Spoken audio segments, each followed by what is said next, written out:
Potential run for president? Well, the reason why I wanted to come down here is to set the table and ask some of the big questions about 2012. Inevitably, we'll be looking at who the nominee will be for 2012. There'll be a lot of candidates that come through. But what I wanted to do is talk about the big issues and the big questions that I think need to be addressed for 2012. Are you considering it? Are you considering it?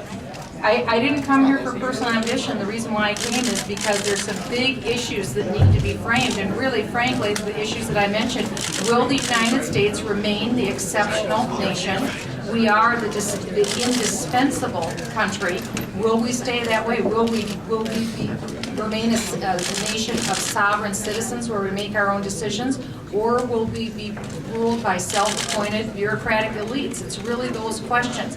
And I think we need to keep that in mind going forward. And when we look for a nominee, whoever that nominee will be, we need to make sure that they understand how serious these times, that we need bold moves by whoever gets into that office, and they need to have the fortitude to carry it out. You got a big laugh when you said that you had a big announcement to make, and you just want to say you're glad to be home. Because I am home. And so are you too, Tom.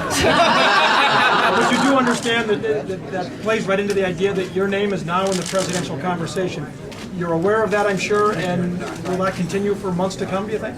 Well, I know it is shocking when a girl goes to Iowa that speculation might come along, but I'm here to be a part of that conversation for 2012. I certainly am a part of the conversation. There's been no decision about candidacy, but I want to be a part of the conversation. What's going to help you make that decision? I don't feel any pressure at all to make a decision about that anytime soon, because right now the main focus is on what do we need to do and what do we need to accomplish for the next 12 months. There's an important narrative that we need to make on the conservative side, and that's that the policies that Barack Obama has put into place during his 2-year term are devastating for continuing our nation as an exceptional, indispensable nation. And unless we repeal many of his bad pieces of legislation, I believe that will lead us into becoming a nation in decline rather than a nation on the ascendancy. For 234 years, we've been a nation on the ascendancy. I don't want to see that end. And what's gonna help you out as you make your decision, and what would possibly get you to maybe not run or run either way? Well, again, my focus right now is on this big issue that I'm focusing on what we need to be talking about in the next 12 months. That is really more important on who the nominee is.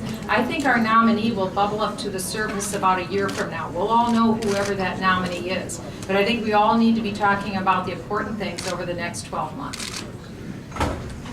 You anticipated some misunderstanding of that slavery analogy that you had toward the end. Did you want to clarify what you meant? I thought I was very clear about that. It is bondage to debt and bondage to decline as a nation. And we don't want to be slaves to that bondage to economic slavery or slaves to decline. One more. Last question. Given that there was no public option, I wondered if you wanted to elaborate on what made healthcare reform so socialized. Well, because ultimately the way that the program is built, we'll see a collapse of the private insurance industry. That's very important to the Des Moines area because this is a mecca of insurance industries. If we see a collapse of the private insurance industry, that will most certainly impact the Des Moines area. It'll mean certain job losses and it'll mean greater costs. Already with the imposition of Obamacare, we've had people report that they're seeing increases in their private insurance premiums of 25%, 45%. I mean, this is what Obamacare is. You're getting less in terms of health care and you're paying more. So pay more, get less. What a deal. I don't think that the American people are going to go for Obamacare. The more they learn about it, the more they reject it. And so I think we need to keep our focus. This will be a signature issue. It was a signature issue for 2012-10. It will also remain a signature issue for 2012. That and the overwhelming debt that we're accumulating. Thanks, everyone. Do you expect to visit your home state? Pardon? How frequently do you expect to visit your home state in the next, I don't know, year? Probably every weekend. Just like I am right now. Thank you. Thank you.